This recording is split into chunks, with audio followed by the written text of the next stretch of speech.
let's get started on today's webinar, or demo cast, as we like to call them. I'm Tim. I have with me on the call here today my colleague John Harrison. He'll be helping answer any questions as we go along. So let's get started and hope my PowerPoint works correctly for me today here. So today's webinar is all about metadata management and using ER Studio to do that. And what's that look like? We've given many webinars on how to document and design and work with different database platforms in Data Architect. So I thought today I'd show kind of the end result on that and kind of walk you through how we get there. So one is, working with your metadata. So let's look at it from the database level here. So you might have a database. You might have many different databases out there, right?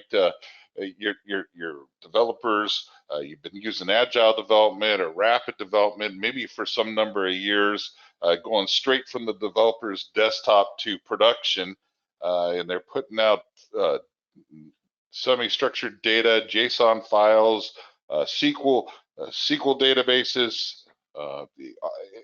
You got it, you name it. It's out there, and now the organization has a need to try to make sense and try to get an understanding of what that data actually means to the organization. So in comes ER Studio, and so you can use ER Studio. In this case, an ER diagram as shown in Data Architect to start to make sense of each of those schemas out there, each of those files or formats, and start to understand and document what that particular item, that data asset, if you will, means to the organization. Of course, once you have that understanding, you can then do the end game, which is, use that information in that documentation, maybe to produce the analytical products or BI, reports, any kind of end use of that data needs that understanding to start with, and we can certainly help in that.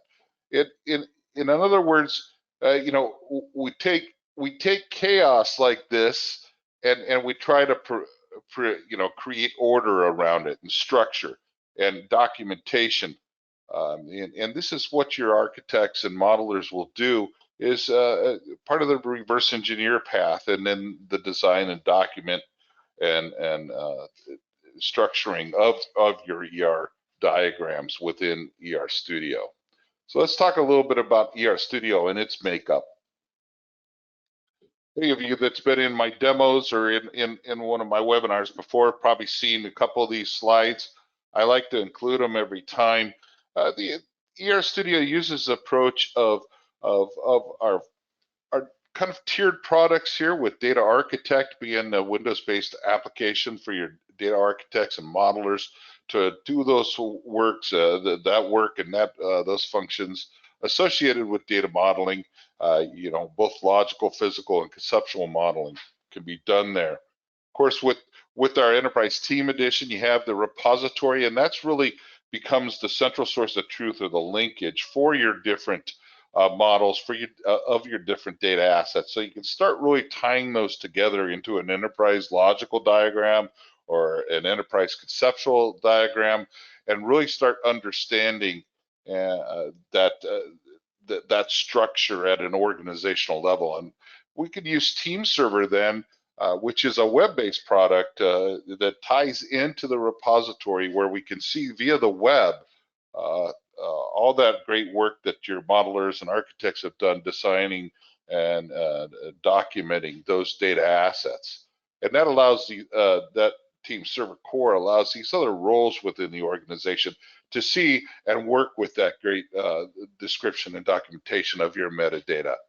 And of course, we do have right now linkage to data governance cataloging tools. A tool right now is Calibra. There's others in the pipeline. I hear Microsoft Purview is next.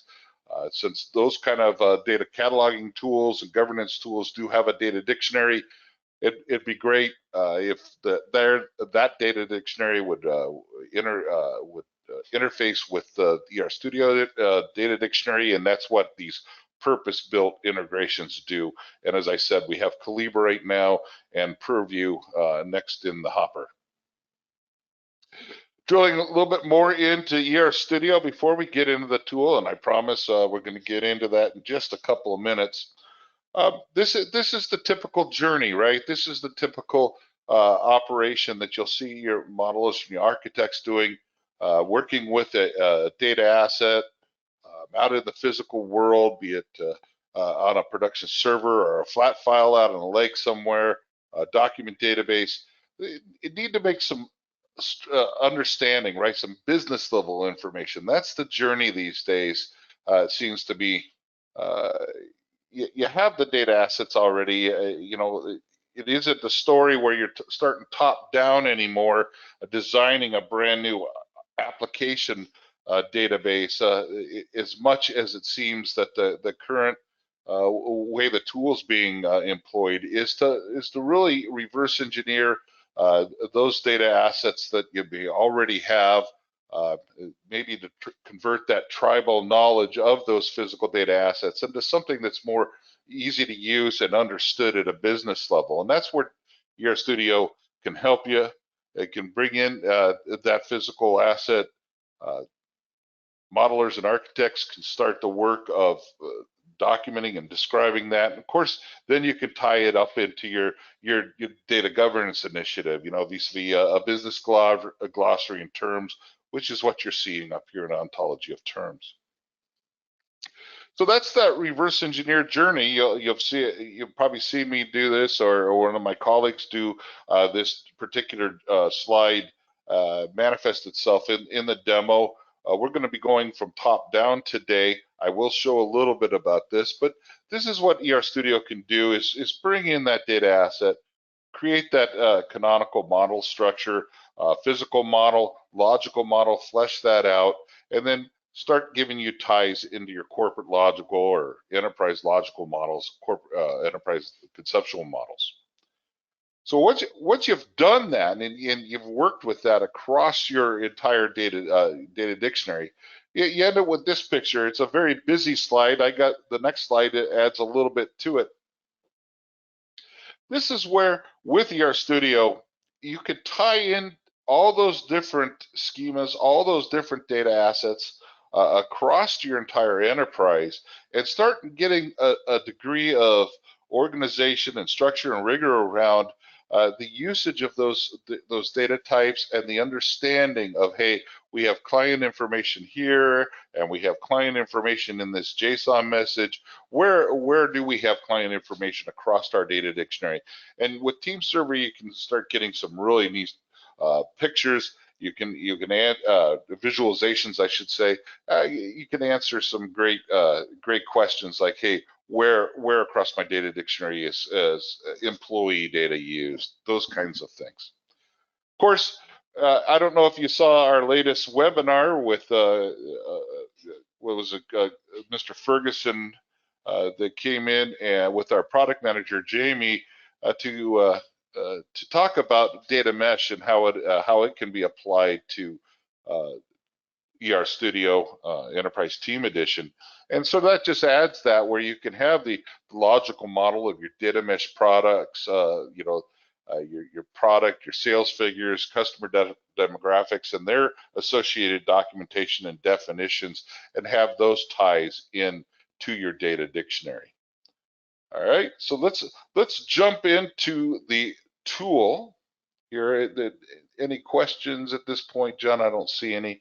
So let's jump into the tool. Of course, you can see now I'm in Data Architect 20. That's that same model we've been working with. You, at least you saw in the slides there.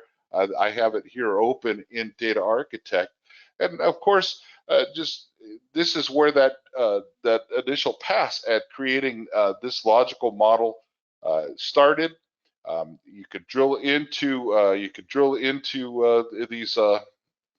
these objects in Data Architect, And you can see what's been defined and documented and described. You know, you can see its security information. You can see its PII, and the security impact is high on that. This is something that's been done. We have help for it in other webinars that show you how to do these types of annotations to your yard diagrams. But suffice it to say, you could come in here and then once it's attached, you could, as a modeler, decide and describe what that particular data asset, its security impact is in this case. Once you have that done for your entire model, you can then add it. As you see, this is with the blue closed padlocks. This has been added and is part of the repository here on my demo environment. So what I want to now do is jump into Team Server. So you'll see me click up here. So now I've connected to Team Server here via a standard web browser. So this could be any of the other roles within your organization that is not using, data architect. Maybe they don't have a data architect seat, but they can come in via Team Server. It's one license for unlimited use across the organization. So now those other roles can come in and work with those great metadata assets that your modelers and architects have defined and described, right? So let's take a journey here. I want to get an answer of where, for example, where that employee entity, where employee data is being used across my data dictionary. So I'm going to start with ER tools, drill into that. If I refresh the tree here to help you understand, come on, I hear my hamsters spinning up. All right, and you see I can drill into my, there it is. I can drill into my structure here in the repository. Now this is the same structure that an admin has set up in Data Architect using the project center. So that's how this particular structure gets created. And of course, based upon my credentials coming into Team Server, that'll control which projects and which models I can actually see within this project tree. For today, I'm going to go ahead and drill into my corporate and enterprise models. You can name these things, these projects, anything you want for your whatever suits your needs. So let's look at a version of a corporate conceptual model here. Drill into that main model here. Get a nice, easy, simple little diagram here that shows key concepts and conceptual relations here.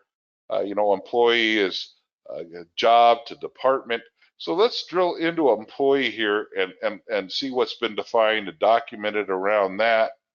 And so this is all metadata, data about those particular items that's been added and curated by your modelers and architects and stewards. So here I could see which objects are associated with that employee entity in my enterprise conceptual model. Use the slider here, and I could see here, move that around a little bit so perhaps you can see it a bit better. So you can see that that's used in my enterprise logical data model at contractor, an employee, and a full-time employee. So that concept's being used there. I can further drill into my enterprise logical data model here on employee and see what its definition and that kind of information is. Maybe it's carried down from the key concept. I can see what its related objects are. And now we're going to get a little bit more, a little bit deeper view of things, right? So we're coming from our enterprise conceptual, our enterprise logical here, and you can see that in my little demo environment, that enterprise logical concept or definition of an employee here has been used in the logical model for AdventureWorks, something called staff and publications model here, employee on this model project, and also employee in this HR database is what we've been talking about today. So let's go ahead and look at that HR database employee. And here we are on that same exact entity that I showed you in Data Architect. Again, definitions, attributes. So some neat journeys can be done here. You can see where it's been used, and you can see within this model, if I change this diagram a little bit around, it's come from your enterprise logical data model. Obviously, we showed you that. I can use a slider to blow all that up, and you can see that from my enterprise logical, our ELDM, it's brought into my HR database employee, and here it is being used in a SQL Server physical model and a Snowflake physical model. We can take a little side trip here and take a look at that SQL Server physical table and go ahead and look at that and see what its definition, maybe that definition is carried through. But we also have something new that you might not be knowing about is data sources. So I have the ability now within Team Server to say, hey, maybe I am building a dashboard out or a report. I do want this HR information from SQL Server. I can even drill in and see where the data source is on that, drill into that data source, and even have connection properties in there if I've documented that and the other dimensions that can be documented here. So that's a pretty neat journey that can be done there. One of the other things you could do, if I go back to the model, remember let's go back to where we once belonged here, right? Go to our data catalog here. Let's drill into that HR database model and look at that training submodel here. Zoom it in for graphical clarity here across all these different translations from my desktop to the VM to webinar. Go to webinar here, so you can see that we have that ability here. We can zoom out and zoom in. I could drill into this employee from here as I've showed you. Here's another neat little thing too, when you're documenting your metadata and managing it, and tying that into your data catalog and your data governance, you can relate terms to objects. So in this case, the employee entity here has been related to this employee term in my human resources glossary. So I can see what its documentation and its definition is to the organization. And some neat things here, I could see where that term has been related across my data dictionary. And I can see the term here, and you can see that term has been linked, where used, if you will, across my entire data dictionary in ER Studio. So very, very interesting questions can be used. Either you're drilling down, your journey is, hey, where is my key concept in the enterprise conceptual being used? Or, hey, we got a term in from our stewards and governance folks, and those relations have been made either in ER Studio or in a governance tool like Calibra. Where are those linkages, and where is it used across the organization? Of course, you've seen I can drill into any of these objects I want to. Another way to get to objects is to use the ER Objects tab here, and you can go ahead and search straight for them here in the search, or you have a filter objects area where you can say, hey, I just want to look for entities, and maybe entities that start with employee, and I can use the list there to figure out, hey, there's that corporate logical data model employee. I can drill into that. So different journeys are supported different ways. If I go back to another neat visualization here, go back into that employee entity, show you that related term here. Let's look at that term and look at its parent within the organization, or within its ontological structure here. So we got employee to party role to party. Let's look at what party means to the organization. This is something your stewards, your governance folks will set up this ontology. We have full access and visualization to it in Team Server, and I can look, hey, this is the topmost term in that ontology, and I can look what its its term children are, and see its entire ontology.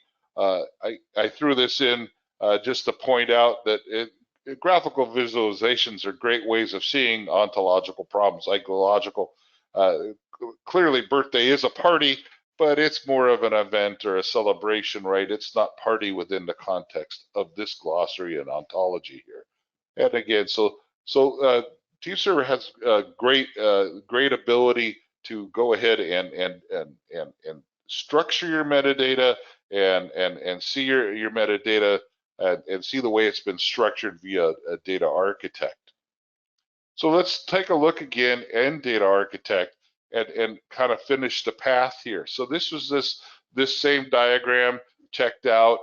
I'm going to go ahead and check this. I thought I had it. I'm going to check this diagram out here. Go ahead and get it from my repository. And now you see that the padlocks are green and open. That means that it's a repository-based diagram. It's under the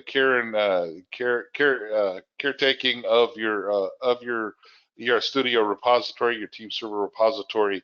And now I have the ability, based upon my profile within the Security Center, I have the ability to check this model out and work on it. One thing I wanted to show you is this extra documentation or annotation of your objects, like data steward and compliance and security impact, and indeed that first step of making business level information out of your physical data asset, the naming standards and their associated templates, they could all be found under the data dictionary tab. You can see this model's been worked on. We have data security information, compliance mapping. That was done just by doing a right click and generating a default security information categories. You could also see that that we could append a naming standards or attach a naming standards template here. I can import one of those here from my documents folder I happen to have called corporate naming standards. I say okay, and now that is part of this this data dictionary. And one other interesting note here, this is the local data dictionary associated with this model, what happens to be this HR database model. With the Enterprise Team Edition, with the repository, you're able, upon checking this model in, to elevate or promote this enterprise data dictionary or this local data dictionary to an enterprise data dictionary. That way, it can be bound to any other project within your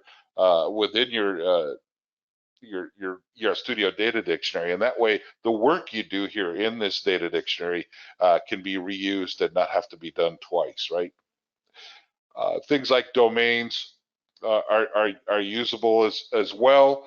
Domains are a way of using column or attribute templates. Say you have an employee number that's used across your data dictionary in multiple places. Perhaps you want to base that upon a domain, so you have a consistent width and definition of that particular attribute across your entire data dictionary. So I just wanted to kind of call this out to show you. Down here we have some domains here, customer reference number and postal code. Another thing to show you here is on attachments.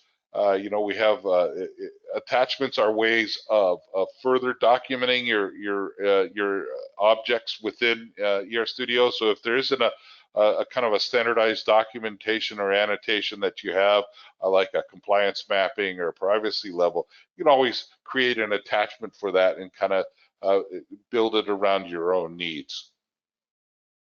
All right, so that's brought me through a lot of what I wanted to show today. Let me throw a couple in, Tim. Sure. So I think what we've seen there is a lot of really good stuff, but it all seems to be related to, I guess, SQL databases.